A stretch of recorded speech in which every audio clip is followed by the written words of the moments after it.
o senhor falou da questão eleitoreira dessa proposta. Isso. Agora, o próprio Bolsonaro já havia proposto isso lá em 2018, aí não cumpriu. Não sei se não cumpriu porque não conseguiu ou porque não quis, né? Porque assim, a gente, como você mesmo traçou, né, professor, ele tinha uma inabilidade no trato com o Congresso, que eu não sei se ele teria conseguido fazer tramitar, claro, e avançar, ou se ele realmente desistiu porque tinha sido uma promessa vazia, né? Mas no caso do presidente Lula, que eu tenho essa memória mais fresca, foi promessa de campanha em 2022, né? Já vinha ali daquela promessa eleitoral, né? Então, nesse aspecto tem uma continuidade aí, né? Eu não sei o quanto pagando a promessa ou prevendo para 2026, tá, mas está vinculada a essa promessa que já foi feita, né? Aí tem um problema que veio lá com o estelionato da Dilma, né? A Dilma mentiu muito, aí ganhou o segundo mandato dela e não conseguiu governar. Eu tenho uma coluna em que eu comparo o estelionato da Dilma com o estelionato da FHC. Uhum. Porque a FHC também fez estelionato, lembra? Eu acho que não tem político no mundo que não faça estelionato eleitoral, né? Exatamente. Então, você chegou no meu ponto. A questão não é moral. Uhum. Nenhum político é totalmente transparente sobre o que ele vai fazer. Uhum. Se o cara ele deixa de ser político. Uhum. Faz parte, os americanos chamam job description, né? Faz parte da atribuição de um político ser um pouco difuso. Então, a questão do estelionato eleitoral não é a estelionato, não é uma questão moral, é a intensidade. Você tem que fazer de um jeito tal que você não perca a governabilidade. Então, exemplo, FHC mentiu na questão do câmbio. Mentiu. Ele sabia que ele estava mentindo, ora bolas. Então, o que ele fez? Tomou alguns cuidados, tomou pelo menos 2 cuidados, que não foi pouco. Primeiro, se você olhar o dado de superávit primário estrutural, você vai ver que de 97 para 98 já houve ajuste fiscal. Uhum. Então, o câmbio estava lá todo errado, mas o fiscal já estava arrumando. Primeira coisa. Segunda coisa, 2 semanas antes do primeiro turno, só teve um turno naquela eleição, 2 semanas antes do primeiro turno, ele foi para a televisão, deu uma entrevista no Itamaraty, uhum, e ele falou que ia fazer ajuste fiscal. Ele falou explicitamente. Esse discurso eu revi outro dia. Ele fala, a gente tem problemas externos, porque naquela época tinha muito choque externo, né? México, crise da Rússia, aqui, vai colar. Mas disse, hoje eu não vou falar das crises externas, hoje eu vou falar do nosso problema, que é nosso. E ele falou, olha, tem problema do Estado, tem muito gasto, tem menos receita, a gente tem que arrumar essa conta.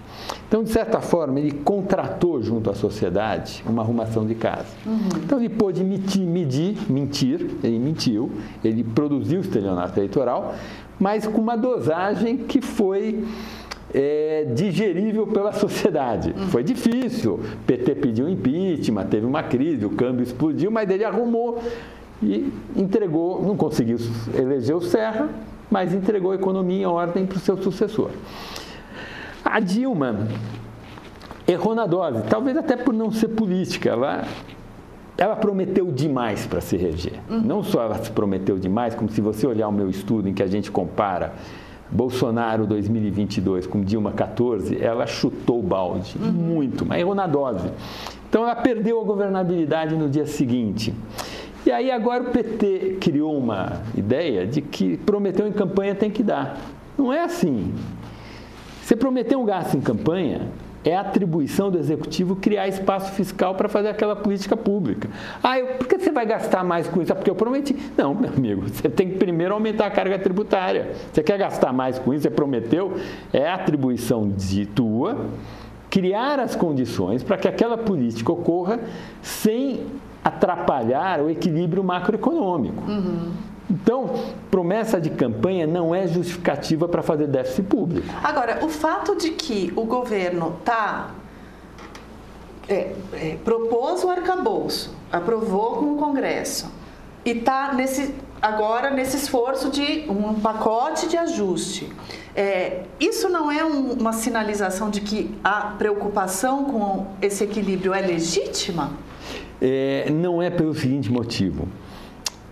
Por que a gente entrou naquela crise lá de 2014 e 2016? Por que teve tão mau humor? Aquela crise foi uma crise tão grande quanto a nossa crise da dívida externa. E essas 2 crises são as maiores crises da nossa história. Uhum.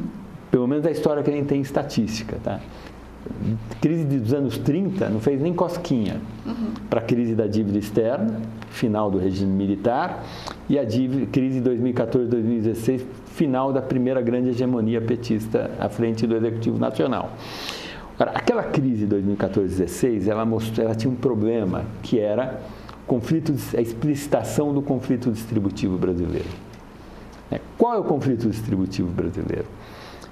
Regras que obrigam que o gasto público cresça a uma velocidade maior do que a economia. Isso é uma impossibilidade lógica. Mas a nossa economia política produz isso. Nós temos regras que obrigam que o gasto público cresça mais do que a economia. Ou seja, a gente tem regras que necessariamente geram a longo prazo uma crise fiscal. E a gente não soluciona isso. Essas regras vêm de onde? Então, elas são as constitucionais ou são tem de tudo. Mas aí, quais são as duas regras que geram crise fiscal a longo prazo inescapavelmente? Primeiro aumentos reais do salário mínimo. Por quê? Porque qual é a taxa? A gente tem uma série de políticas públicas que são associadas ao mínimo. O mínimo é duas coisas no Brasil. O mínimo indexa uma série de benefícios do estado de bem-estar brasileiro e o mínimo é o salário mínimo do contrato de trabalho CLT. Se o mínimo fosse só o mínimo salário de um contrato de trabalho CLT, o mínimo podia crescer. O problema é que quando o mínimo cresce, isso impacta as contas públicas, pelo benefício de prestação continuada, pela previdência, pelos auxílio-doença, todo o pacote do welfare state brasileiro, que é vinculado ao mínimo, ele cresce. A que taxa ele cresce? Ele cresce a uma taxa que é a soma de duas outras taxas. Que duas outras taxas são essas? A primeira taxa é a taxa de crescimento do número de beneficiados. A segunda taxa é a taxa de crescimento do valor real. Então, o gasto público vinculado ao mínimo, ele cresce pela soma da taxa de crescimento do número de benefícios com a taxa de crescimento do valor real. Ora, o número de benefícios, principalmente a previdência, quem está se aposentando hoje? É quem estava lá quem nasceu nos anos 60 e nos anos 70, está se aposentando hoje. Qual era a taxa de crescimento populacional naquela época? Era uns 2,5%, 2,7% ao ano. Então, o nosso welfare state, ele cria benefícios ao ritmo de 2,5%, 2,7%, às vezes 3% ao ano. Ora, o Lula disse que a taxa de crescimento do salário mínimo é a taxa do PIB. O PIB cresce a 2,5%. Para 2,5 com 2,5 significa que o gasto público vinculado ao welfare state brasileiro vai crescer a 5. Mas se o gasto público cresce a 5 e o PIB cresce a 2,5, a conta não fecha. Muito bem. Esse é o primeiro problema. Depois quando a gente acabou com o teto do Temer, a gente trouxe de volta um problema que estava resolvido. A gente tinha resolvido, aí o Lula resolveu voltar com o problema, que é o seguinte: a gente tem aquele gasto mínimo constitucional com saúde e educação. E esse gasto mínimo constitucional com saúde e educação, ele tem que crescer com a receita corrente líquida. A receita corrente líquida, no longo prazo, cresce junto com o PIB. Então, eu estou dizendo assim que o gasto líquido, o gasto mínimo com saúde e educação tem que crescer junto com o PIB.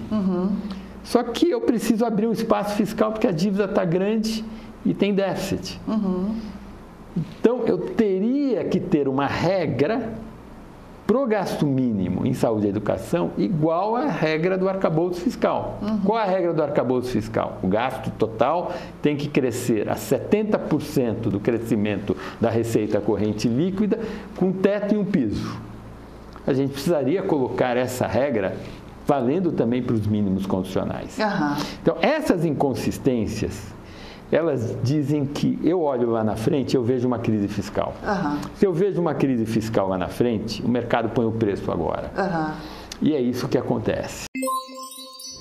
Meio Premium Black Friday, por apenas R$ 2,99. R$ 2,99 você experimenta um mês com todos os benefícios e produtos do Meio Premium. Aplicativo de streaming, 4 edições de sábado, meio político, prioridade na entrega da newsletter diária do Meio e muito mais. Só R$ 2,99 para experimentar tudo isso. Aproveita, mas corre, porque a promoção só vale essa semana até a Black Friday.